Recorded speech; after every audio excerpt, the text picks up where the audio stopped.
বাংলাদেশের কিভাবে বলবো, বাংলা, বিহার,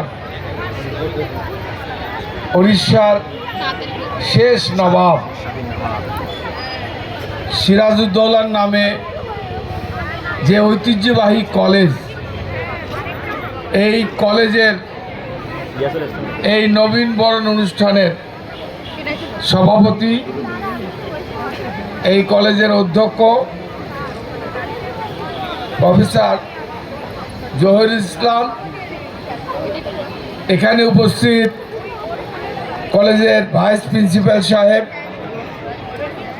এখানে উপস্থিত আমার প্রিয় শিক্ষক যিনি আমাকে লেখাপড়া শিখিয়েছেন, ইংলিশ পড়তে শিখিয়েছেন, এই কলেজের সাবেক অধ্যক্ষ জনাব আব্দুর রশিদ, মঞ্চভূমিষ্ঠ শিক্ষক বৃন্দ, আমার ছাত্র দলের সাবেক ছাত্র নেতারা, আমাদের দেওয়ান শাহিন বিএনপির নেতা, ছাত্র সংসদের জিএস সোহেল, ভিপি তুষার সহ মঞ্চভূমিষ্ঠ ছাত্র দলের সভাপতি, ছাত্র শিবিরের সভাপতি এবং বৈষম্য বিরোধী ছাত্র আন্দোলনের যাদের রক্তের বিনিময়ে আজকের এই স্বাধীনতা, আর এই স্বাধীনতার কারণে আমি রুহুল কুদ্দুস তালুকদার দুলু এরকম একটা অনুষ্ঠানে বক্তব্য রাখার সুযোগ করে দিয়েছেন। এই জন্য আমি ছাত্র বৈষম্য আন্দোলনের নেতৃবৃন্দ এবং যাদের রক্তের এই স্বাধীনতা, আমি তাদের প্রতি শ্রদ্ধা নিবেদন করছি। উপস্থিত আমার এই কলেজের অনেক পরিশ্রমী এবং গত আন্দোলনে যার অগ্রণী ভূমিকা আমার অত্যন্ত স্নেহের জুবায়ের, ছাত্রদলের সেক্রেটারি পীর হাবিব, উপস্থিত এখানে আমার শিক্ষক, ছাত্র নেতারা, বিএনপি নেতারা, আমার মেয়েরা, আমার ছাত্ররা, সাংবাদিকরা, আসসালামু আলাইকুম। আমি বক্তৃতার শুরুতেই 1980 সালে আজকে যেরকম তোমাদেরকে বরণ করে নেওয়া হলো, 1980 সালে আমি রুহুল কুদ্দুস তালুকদার দুলু তৎকালীন এই কলেজের তৎকালীন কর্তৃপক্ষ আমাকে বরণ করে নিয়েছিল। আমার সেই 1980 সালের সে কথা আজকে আবারও মনে পড়ে দিয়েছে। উপস্থিত আমার ছাত্রছাত্রী, আমার আসলে বুকটা ভরে গিয়েছে, আসলে সময় নাই। আমি আসলে যদি মন খুলে তোমাদের সামনে কথা বলতে পারতাম, অন্তত পক্ষে আমি একটু হালকা হতে পারতাম। কারণ তোমরা সকাল থেকে বসে আছো, আর আমি তোমাদের এখানে আসার জন্য সকাল 8টা থেকে ফজরের নামাজ পড়ে, ঘুম থেকে উঠে গোসলটা করে নামাজ পড়ে আমি আসার জন্য প্রস্তুতি নিয়ে আসি। দুর্ভাগ্য, আমি যদি গাড়ি নিয়ে আসতাম তাহলে এখানে 11টার আগে পৌঁছে যেতাম। আমি প্লেনে আসার কারণে আসলে হয়েছে কি, আমার ছোট মেয়ে ও আগামীকালকে দেশের বাইরে থাকে, ও চাকরি করে লন্ডনে, ইংল্যান্ডে। ও কালকে আসবে। আমি এই জন্যই মনে করেছিলাম যে প্লেনে গিয়ে আবার প্লেনে ব্যাক করব। এই জন্য আমি আর বাই রোডে আসিনি, যার কারণে আমি তোমাদের কাছে মাপ চেয়ে নিচ্ছি যে তোমরা সকাল থেকে এই অনুষ্ঠানের জন্য অপেক্ষা করছো। দয়া করে আমাকে তোমরা ক্ষমা করে দিও, ঠিক আছে? আর তোমাদের আমি বলি, এই বয়সে, তোমাদের বয়সে তখন আমি ছাত্র ছিলাম, বিশ্বাস করো তখনকার দিন আর এখনকার দিন পার্থক্য। তখন তো অ্যানালগের দিন, অ্যানালগ, এখন তো ডিজিটাল কম্পিউটার সিস্টেম, তাই না? তোমরা তো মোবাইলে সব কিছু পেয়ে যাও। তখন ছিল টেলিফোন, হ্যান্ডেল টেলিফোন। তো আমাদের জীবনটাতে ওইভাবে মানুষ হয়েছি। তো যাই হোক, আমি তোমাদের বলতে চাই, এই জীবনের তোমাদের এই যে এখানে আসো, সবচেয়ে জীবন করার সময় হচ্ছে এটাই। যেরকম যে বক্তৃতাটা আমি সেদিন দিয়েছিলাম, আমি আজকে তোমাদের মনে করিয়ে দিই। একটা কাঁচা কাদা মাটিতে যদি তুমি ছাপ দাও, ওটা যখন শুকিয়ে যাবে, ওই যে 5টা আঙ্গুল ওই কাঁচা মাটিতে দিয়েছো, ওখানে ওই 5টা আঙ্গুল চিহ্ন হয়ে যাবে শুকিয়ে যাওয়ার পর। তা তোমাদের জীবনের আজকে তোমরা তো এখানে এসছো, আজকে তোমাদের জীবনের সিদ্ধান্ত নেওয়ার সময় তোমরা ধ্বংস হবে না মানুষ হবে, তোমরা বড় হবে না নষ্ট হবে, এটাই হচ্ছে প্রকৃতির সময়। তাই আজকে আমি বিশ্বাস করি এখানে যারা উপস্থিত আছো, আগামী 10 বছর পরে এই ছাত্ররা এই বাংলাদেশে কেউ ইঞ্জিনিয়ার হবে, কেউ ডাক্তার হবে, কেউ শিক্ষক হবে, কেউ প্রফেসর হবে, কেউ রাজনীতিবিদ হবে, কেউ এমপি হবে, কেউ মন্ত্রী হবে, কেউ বাংলাদেশকে পরিচালনা করবে। আমার ছোট ভাই দেওয়ান শাহিন বলেছে, বিশ্বাস করো আমি দেখতে খুব একটা সুন্দর ছিলাম না, এখনো খুব সুন্দর না, কিন্তু কমন রুমের সামনে যখন আমি যেতাম, আমি জানি না ওই কমন রুমটা যে 4 দোতলার নিচে ওই সাইডে ছিল কমন রুম, আমি এখন জানি না ওখানে আছে কিনা জানি না, এখন বোধহয় উপরে গেছে। ওই কমন রুমের সামনে দিয়ে আমি সবসময় চলাফেরা করতাম,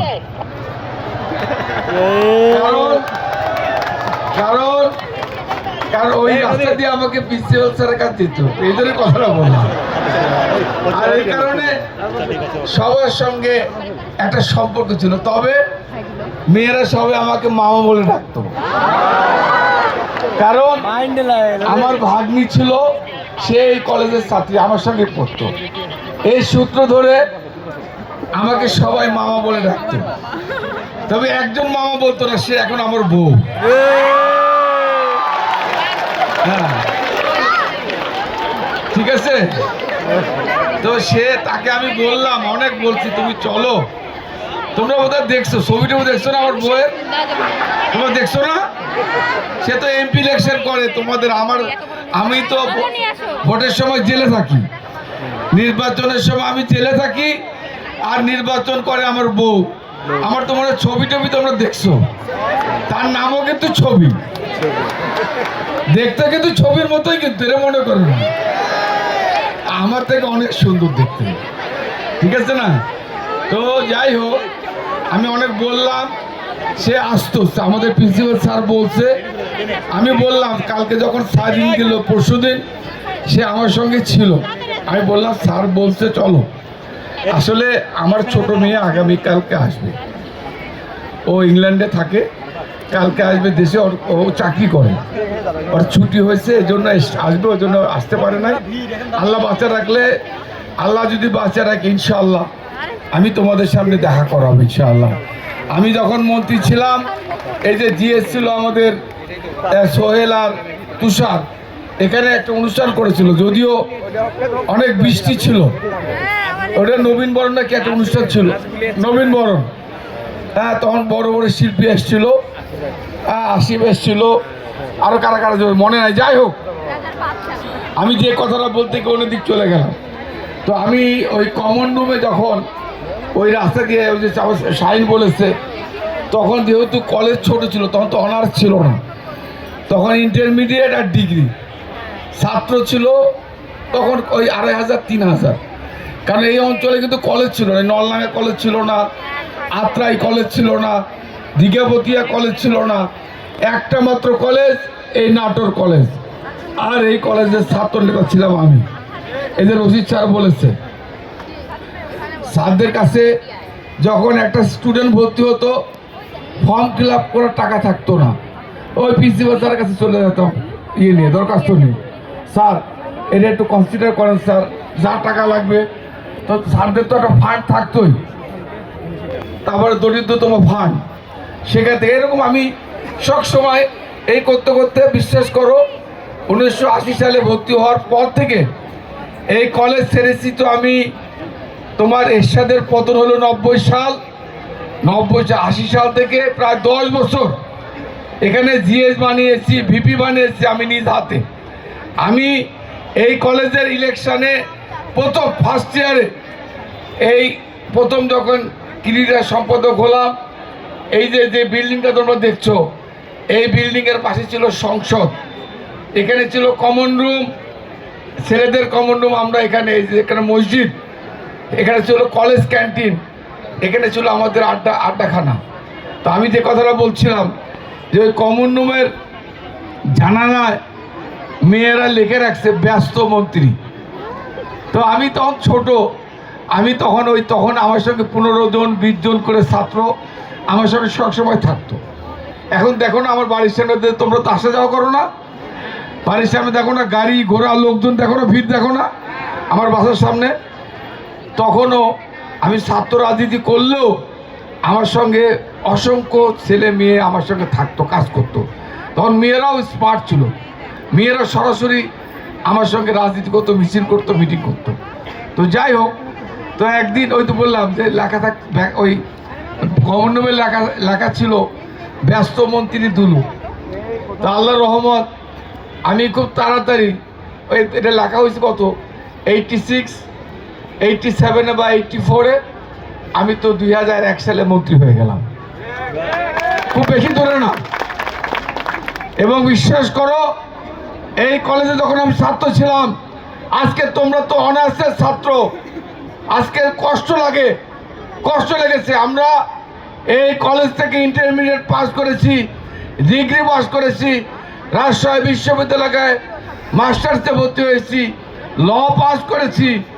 কিন্তু আমাদের এই ছেলেমেয়েরা নাটোর এই অঞ্চলের, তোমাদেরকে অনার্সে পড়ার জন্য হয় রাজশাহী কলেজ, রাজশাহী বিশ্ববিদ্যালয় নাহলে ঢাকা বিশ্ববিদ্যালয় না জাহাঙ্গীরনগর বিশ্ববিদ্যালয় যেতে হতো।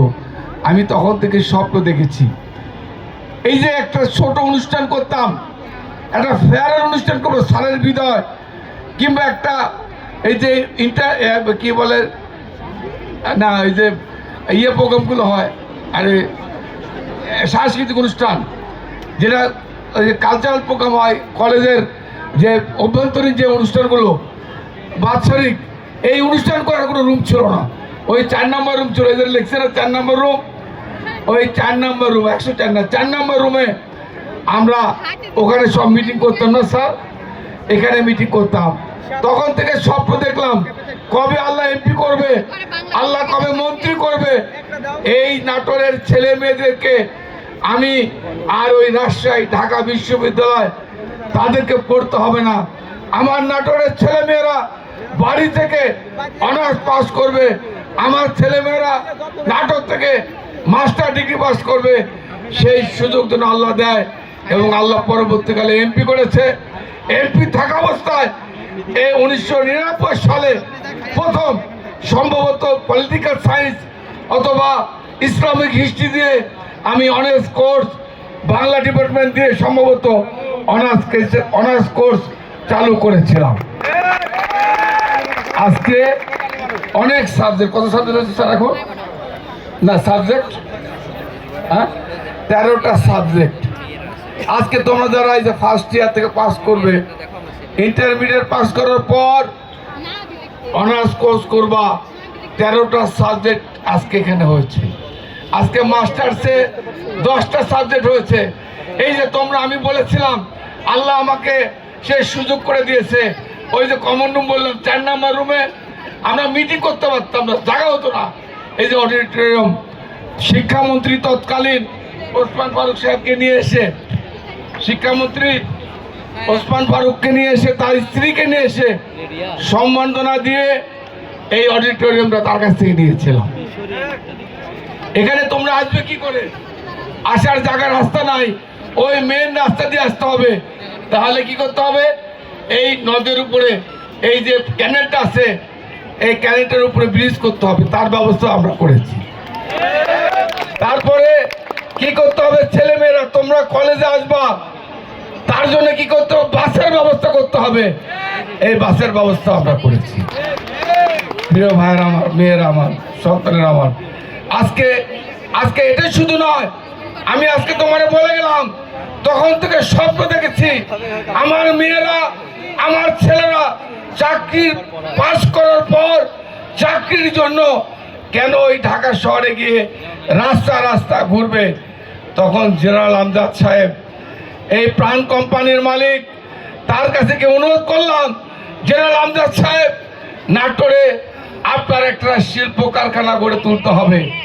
আমার অনুরোধে সেই সময় জেনারেল আমজাদ সাহেব আজকে যে ফ্যাক্টরিতে হাজার হাজার শ্রমিক, হাজার হাজার ছেলেমেয়েরা আজকে কর্মসংস্থান করে খাচ্ছে, সেদিন তাকে অনুরোধ করেছিলাম, আমার অনুরোধে আজকে এই প্রাণ কোম্পানি হয়েছে, যেখানে অনেক শিক্ষিত ছেলেমেয়েরা আজকে কর্মসংস্থান করে তাদের জীবিকা নির্বাহ করছে। এমনিভাবে পারটেক্সের মালিককে আমরা নিয়ে এসেছিলাম।